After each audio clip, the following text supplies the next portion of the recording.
Halo Slur, balik lagi dengan Bad Review. Kali ini saya akan meneruskan cerita anime Shinmei Mao no Testament. Anime ini menceritakan ketika sepasang gadis seksi Maria dan Mio datang untuk tinggal bersama siswa sekolah menengah yang bernama Basara Taojo. Kedua gadis ini memiliki rahasia yang dimana Maria adalah seorang sujubus dan Mio adalah Raja Iblis masa depan. Tetapi Basara memiliki rahasianya sendiri. Dia adalah keturunan terakhir dari klan pahlawan penentang iblis. Untuk membuat segalanya lebih rumit, para gadis memaksa Basara menjadi kontrak tuan pelayan. Dan Basara akhirnya menjadi tuan mereka. Jika kalian ingin tahu cerita sebelumnya, sebaiknya kalian lihat episode sebelumnya agar tidak kebingungan ya cuk. Link sudah ada di deskripsi di bawah. Yo, langsung saja masuk ke intro.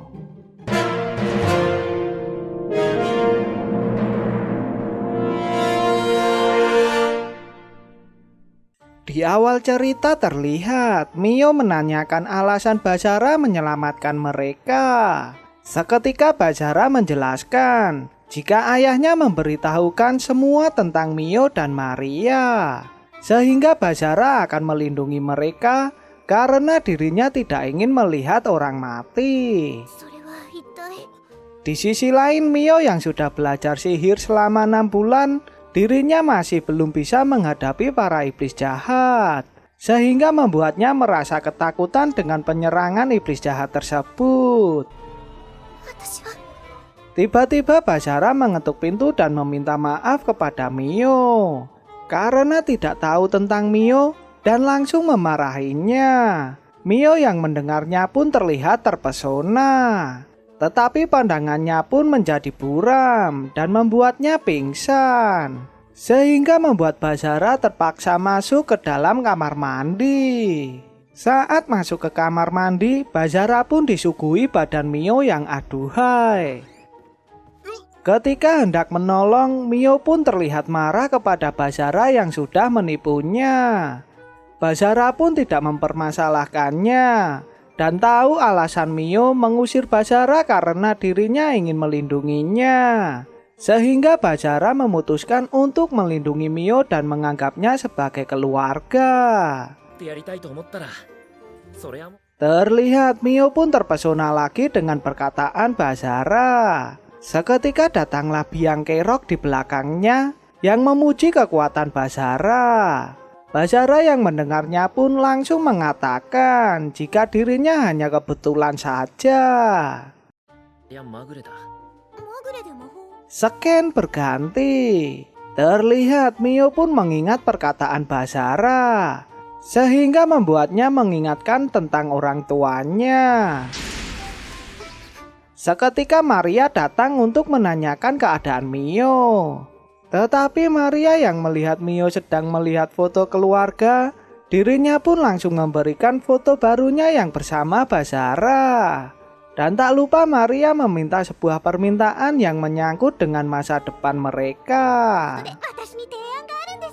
Ternyata permintaan Maria agar Basara dan Mio melakukan kontrak antara tuan dan pelayan, sehingga membuat jiwa mereka terikat yang akan bisa merasakan satu sama lain. Awalnya Basara keberatan dengan rencana Maria, tetapi Maria langsung menjelaskan dan memberitahukan jika sihirnya hanya dapat bekerja saat bulan purnama. Basara yang mendengar penjelasan Maria pun seketika dirinya menanyakan kepada Mio apakah dirinya keberatan. Mio terlihat tidak keberatan dan malah menanyakan balik apa Basara keberatan. Mendengar mereka berdua tidak keberatan, Maria pun langsung melakukan kontraknya. Hanya dengan mencium tangan Mio kontrak akan selesai. Tetapi sihir Maria pun mengalami kendala, di mana tangan Basara muncul tanda yang menyala, sehingga membuat Mio kaget dan menanyakan kepada Maria Maria pun mencoba menjelaskan meski merasakan ketakutan. Karena Mio lah yang harus mencium tangan Basara dan menjadi budaknya. Terlihat tanda di tangan Basara pun akan menghilang. Seketika Mario menyuruh Mio untuk mencium tangan Basara. Tetapi tanda di tangan Basara menghilang, sehingga membuat Mio tidak sempat untuk mencium tangan Basara. Di sisi lain terlihat tanda di leher Mio pun muncul, sehingga membuat Mio pun lemas. Ternyata kutukan sudah bereaksi, sehingga membuat Basara meminta Maria untuk menjelaskannya. Terlihat Maria mencoba menjelaskan tentang sihirnya, yang dimana sihir Maria untuk menguji kesetiaan pelayannya, yang dimana jika pelayan mencoba berkhianat, kutukan akan aktif seperti kejadian Mio yang tidak ingin mencium tangan Basara. Ternyata Maria menggunakan sihirnya sendiri untuk membuat kontrak, dengan menggunakan sihir sucubus dan membuat Mio terangsang. Terlihat Mio sudah tidak tahan lagi, sehingga membuat dirinya mendesak Basara untuk melakukan yang membuatnya terpuaskan. Seketika Basara menanyakan cara kepada Maria. Maria pun langsung menjelaskan jika kutukan akan diringankan dengan sang tuan membuat pelayannya kapok. Basara pun hanya disuruh untuk membelai Mio yang sedang terkena efek afrosidak dan membuat Mio menjadi sangat sensitif.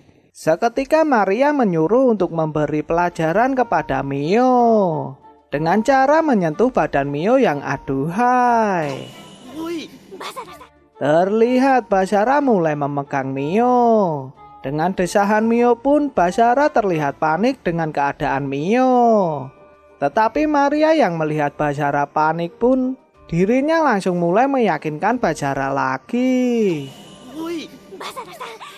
Seketika Basara mulai memberanikan diri untuk memegang badan Mio lebih lanjut lagi. Bahkan Basara sudah berani memegang di tempat sensitif Mio. Terlihat Maria pun meyakinkan Mio agar kutukannya bisa menghilang dan menyuruh Mio untuk menerima Basara untuk menjadi tuannya. Seketika Maria menyuruh Basara untuk menikmati buah kembar milik Mio. Tanpa banyak waktu, Basara pun menuruti perkataan Maria. Scan berganti. Terlihat Mio pun sangat lemas, yang dimana Mio sampai mengeluarkan 9 kali. Seketika Basara menanyakan kepada Maria tentang alasannya. Maria pun langsung menjelaskan jika Basara tahu tidak akan melakukan kontraknya. Mio yang mendengarnya pun terlihat sangat marah dan menyeret Maria keluar. Pagi pun datang. Terlihat Basara dan Mio pun berangkat sekolah. Tetapi Maria yang tidak sekolah pun memutuskan untuk menjaga di luar sekolah. Basara yang baru masuk sekolah pun diberitahukan Mio ruang guru. Dan tak lupa Mio memperingatkan Basara untuk tidak dekat-dekat dengannya saat di sekolah. Terlihat Basara pun mulai memperkenalkan diri dengan teman sekelasnya. Dan ternyata Basara satu kelas dengan Mio. Seketika Pak Guru pun menyuruh Yuki yang sebagai ketua kelas untuk mengajak Basara berkeliling sekolah. Terlihat Yuki yang memanggil Basara, tanpa basa-basi pun dirinya langsung memeluk Basara. Sehingga membuat satu kelas pun heboh melihat aksi mereka berdua. Ternyata alasan Yuki memeluk Basara karena mereka merupakan teman semasa kecil. Mio yang melihatnya pun merasa cemburu dan menghentikan aksi berpelukan tersebut. Di sisi lain Mio yang sangat cemburu sampai dirinya keceplosan jika Mio satu rumah dengan Basara. Ketika Basara menyapa Mio, terlihat Mio sangat marah dan malu sehingga Basara kena marah. Seketika datanglah seorang pria yang memperkenalkan diri kepada Basara. Pria ini bernama Takigawa. Seketika Takigawa mengajak Basara pergi ke atap sekolah untuk menyantap makan siangnya.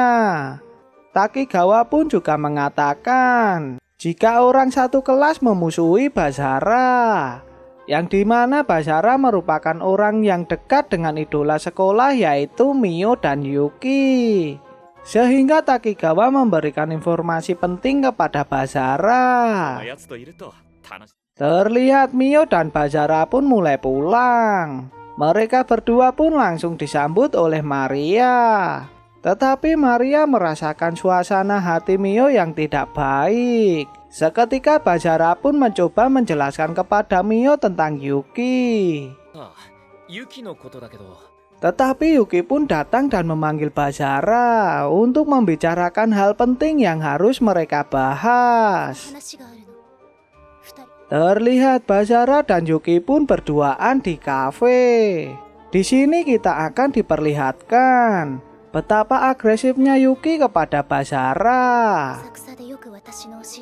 Terlihat Yuki mencoba memperingatkan Basara agar tidak berhubungan dengan Mio. Dan membuat film pun bersambung. Kisah Basara pun masih berlanjut. Mungkin saya akan membahas episode yang lainnya di video selanjutnya, agar dulur-dulurku mengetahui cerita dari anime ini. Jika kalian suka dengan video ini, jangan lupa untuk like dan share.